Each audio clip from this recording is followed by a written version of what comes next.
में जदयू प्रत्याशी राजीव रंजन उर्फ लल्लन सिंह के समर्थन में जनसंपर्क करने पहुंचे बिहार के कैबिनेट मंत्री मदन साहनी। मुंगेर में प्रेस कॉन्फ्रेंस कर मदन साहनी ने कहा कि देश की जनता एक बार फिर से नरेंद्र मोदी को प्रधानमंत्री बनाना चाहती है। वहीं विपक्ष पर हमला करते हुए बताया कि लालू राबड़ी के 15 वर्ष के शासन में 118 नरसंहार हुआ था, जबकि मुख्यमंत्री नीतीश कुमार के 18 वर्ष के कार्यकाल में एक भी नरसंहार नहीं हुआ। केंद्र की सरकार कोरोना काल के बाद से लगातार देश के 80 करोड़ गरीब परिवारों के बीच 5 किलो मुफ्त अनाज देने का काम कर रही है। मुंगेर से उत्तम कुमार यादव की रिपोर्ट।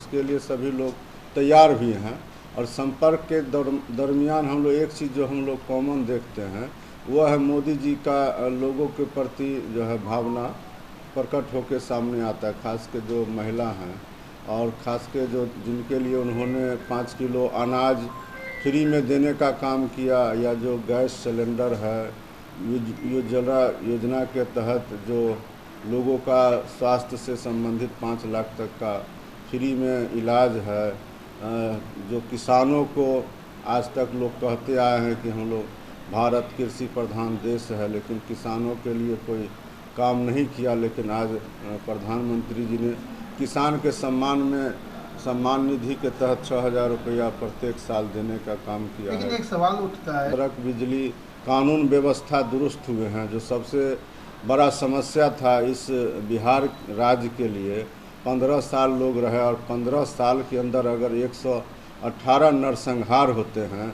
और 18 साल अभी नीतीश कुमार जी हैं और एक भी नरसंहार नहीं होता है, तो सरकार का तो ये नैतिक दायित्व है कि किसी भी तरह का कोई लोग जो है विवाद नहीं करे, आपस में लड़े नहीं। लड़े तो उनको रोकना सरकार की जवाबदेही है, और उसको रोकने में अगर बिहार सरकार सफल हुई है तो हम लोग तो कहेंगे कि बिहार में लोगों का सुरक्षा का पुख्ता इंतजाम किया गया है। तो ये सारे काम हो रहे हैं और इसके आधार पर अभी जातीय गणना हुआ है, उसके आधार पर हम लोग को जो अनुसूचित जाति, जनजाति या पिछड़ा वर्ग या अति पिछड़ा वर्ग सभी का आरक्षण का दायरा बढ़ाया गया है। उसमें अगर 94 लाख परिवार ऐसे आए हैं जिनका 6,000 से कम आमदनी है प्रत्येक माह, तो उनको रोजगार से जोड़ने के लिए, आर्थिक स्थिति मजबूत करने के लिए 2-2 लाख रुपया देने का व्यवस्था किया गया है। मुख्यमंत्री उद्यमी योजना के तहत 38,000 युवाओं को, लोगों को 10-10 लाख रुपया दिया गया है। परिवहन योजना के तहत 1-1 लाख रुपया दिया गया है 43,000 लोगों को।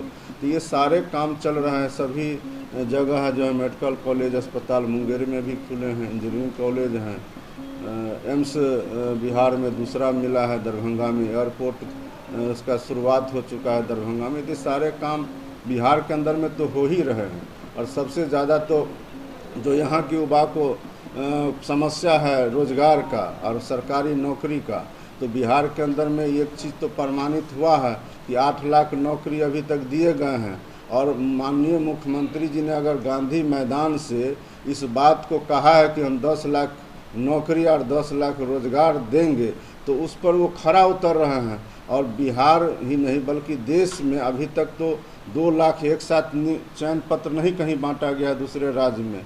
तो बिहार तो इस मामले में भी आगे है। कृषि के क्षेत्र में भी बहुत सारे काम हो रहे हैं। चतुर्थ कृषि रोड मैप के माध्यम से किसानों को लाभ पहुंचाया जा रहा है। घर घर बिजली के अलावा अब लोगों को खेत में पटवन के लिए, सिंचाई के लिए भी कृषि फीडर के माध्यम से सिंचाई के लिए बिजली उपलब्ध कराया जा रहा है। तो ये सारे काम बिहार के अंदर में हुए हैं।